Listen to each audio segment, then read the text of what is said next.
Assalamualaikum warahmatullahi wabarakatuh. Perkenalkan, nama saya Melda Freni dari kelas 10 TLM.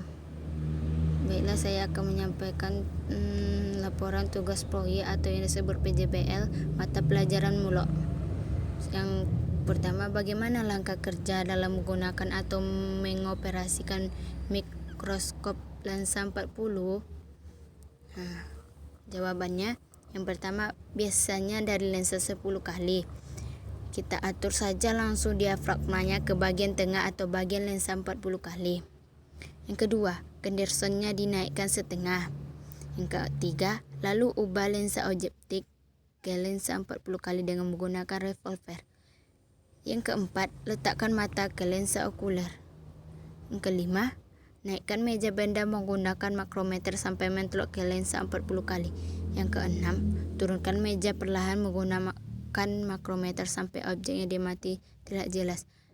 Yang ketujuh, jika masih membayang, gunakan mikrometer untuk memperjelas objek yang diamati.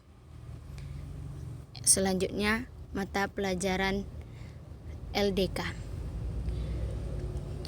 Soalnya, jelaskan bagian dan fungsi dari bagian-bagian yang terdapat pada mikroskop. Yang pertama, lensa okuler. Fungsinya untuk membantu bayangan nyata dari lensa objektif. Yang kedua, lensa objektif. Fungsinya untuk membentuk bayangan nyata terbalik dan diperbesar. Yang ketiga, tabung mikroskop. Fungsinya untuk mengatur fokus dan menghubungkan lensa okuler dan lensa objektif. Yang kelima, revolver. Fungsinya untuk mengatur pembesaran lensa objektif. Yang keenam, meja mikroskop. Fungsinya untuk meletakkan preparat yang diamati atau objek yang mau diamati. Ketujuh, Henderson. Fungsinya untuk mengumpulkan cahaya. Maksudnya untuk mengumpulkan cahaya yang masuk. Yang ke-8, diafragma. Fungsinya untuk mengatur cahaya yang masuk. Yang ke-9, makrometer atau yang disebut pemutar yang kasar. Fungsinya untuk menaik turunkan tabung mikroskop. Yang ke-10, revolver. Yang ke-10, reflektor. Fungsinya memantulkan cahaya dari cermin ke objek yang diamati. Yang ke-11, penjepit kaca. Fungsinya sebagai pelapis objek agar tidak bergeser saat diamati atau tidak goyang, tidak berlari-lari. Yang ke-12, lengan mikroskop. Fungsinya pegangan pada mikroskop.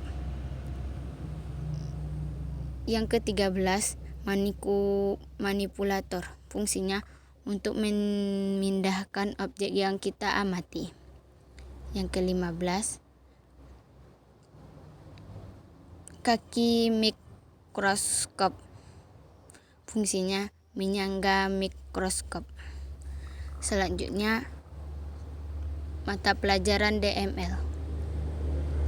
Soalnya, bagaimana standar penampilan diri ketika akan melakukan pemeriksaan spesimen dengan menggunakan mikroskop tersebut, dan ketika melakukan pemeriksaan preparat terjadi kecelakaan kerja, yaitu preparat tersebut pecah atau terjadi luka pada lengan. P3K seperti apa yang diperlukan untuk menangani kecelakaan kerja tersebut? Jawabannya, yang pertama, sarung tangan.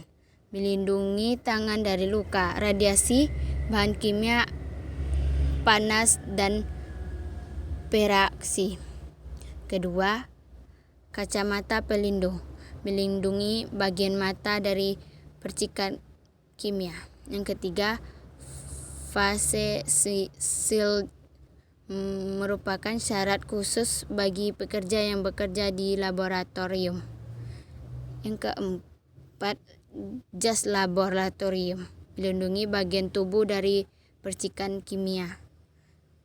Kelima, pelindung kaki atau yang seperti sepatu untuk melindungi bagian kaki dari benturan yang berbobot besar. Selanjutnya, mata pelajaran ANFIS. Soalnya, jelaskan sistem pernapasan manusia dan gangguan yang terjadi pada sistem pernapasan ketika sering menghirup zat-zat kimia. Jawabannya, 1. Hidung merupakan organ pernapasan paling luar. Fungsinya adalah untuk menghirup udara, menyaring udara, dan berperan dalam resonansi suara. Yang kedua, faring, hulu kerongkongannya yang merupakan percabangan dua saluran. Fungsinya adalah saluran pencernaan, yaitu membawa makanan masuk ke dalam kerongkongan. Ketiga, laring adalah saluran pernapasan yang membawa udara ke trakea. Cukup sekian. Maaf jika ada kesalahan saat saya menyampaikan. Mungkin hanya itu yang dapat saya sampaikan. Assalamualaikum warahmatullahi wabarakatuh.